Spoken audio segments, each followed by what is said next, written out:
உடனே சரி பண்ணிடுறமா. என்னாச்சு இன்னைக்கு? கிச்சன்ல நேத்து போட்ட பாத்திரம் கழுவாம அப்படியே கிடக்கு. ஏன் அத பார்த்தல கழுவி வைக்க வேண்டியதானே? ஏங்க நான் எப்படிங்க கழுவுவேன்? கிச்சனுக்குள்ள போனாலே அப்படியே வாந்தி வர மாதிரி கொமட்டிட்டு வருது. குப்பை கூட டிஸ்போஸ் பண்ணாம அப்படியே வச்சிருக்காங்க. ஆமா ஸ்வேதா, உனக்காவது வாந்தி வர மாதிரி தான் இருந்துச்சு. ஆனா உள்ள என்னால 5 செகண்ட் கூட நிக்க முடியல. அப்படியே வெளியே ஓடி வந்து வாந்தி எடுத்துட்டேன். என்னது? ஐயோ, மாயாவுக்கு வேற ஸ்கூலுக்கு டைம் ஆச்சு. இப்ப என்ன லஞ்ச் கொடுத்து அனுப்புறதுனே தெரியல. எனக்கும் அதுதான் நீ பிரச்சனை. இனி எனக்கு என்ன கொடுத்து அனுப்புறதுனே தெரியல. என்னதான் நடக்குது இந்த வீட்ல? இவ்வளவு நாளா எல்லாம் ஒழுங்கா தானே நடந்துச்சு. இப்ப என்ன கொஞ்சம் கூட அக்கறை இல்லாம எல்லாம் அலங்கோலமா மாறி கிடக்கு. டென்ஷன் ஆகாதீங்க அத்தை.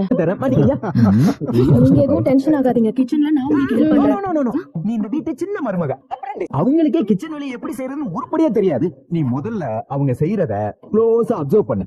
அப்புறம் இவங்க என்னெல்லாம் சொதப்புறாங்கன்னு கவனி. அந்த தப்பெல்லாம் தான் உனக்கு டுட்டோரியல். அதுக்கப்புறம் நீ தான் சமையல் கத்துக்கணும். இப்ப சும்மா வேடிக்கை மட்டும் பார். சூப்பர் கார்த்திக், இது நல்ல ஐடியாவா இருக்கு. சீக்கிரம் வேலைய ஆரம்பிங்கம்மா. அப்புறம் பாட்டி மறுபடியும் வந்து கத்த போறாங்க.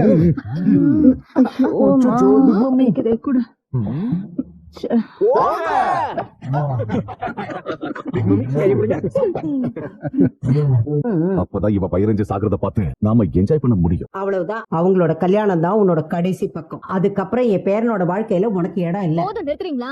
என்ன என்னமோ நான் உங்க பேர வாழ்க்கைக்கு ஆசைப்பட்ட மாதிரியும் எங்களை பிரச்சனாதீங்கன்னு கெஞ்சுற மாதிரியே பேசுறீங்க. நீங்க யாரு இனிமே அவர் வாழ்க்கையில எனக்கு இடம் இல்லைன்னு சொல்றதுக்கு? அதுக்கு முன்னாடியே அவரோட சேர்ந்து வாழ முடியாதுன்னு அந்த உறவை முடிச்சிட்டு வந்தவன் நான். யாரும் நீங்க நினைக்கிற மாதிரி ஐயோ என் வாழ்க்கை இப்படி ஆயி போச்சேன்னு பயந்து போய் அழுது வடியல. நிஜமா இப்பதான் ஒரு தைரியமான உண்மையான வாழ்க்கைய ரொம்ப தன்னம்பிக்கையோட வாழ ஆரம்பிச்சிருக்கேன். என்னமோ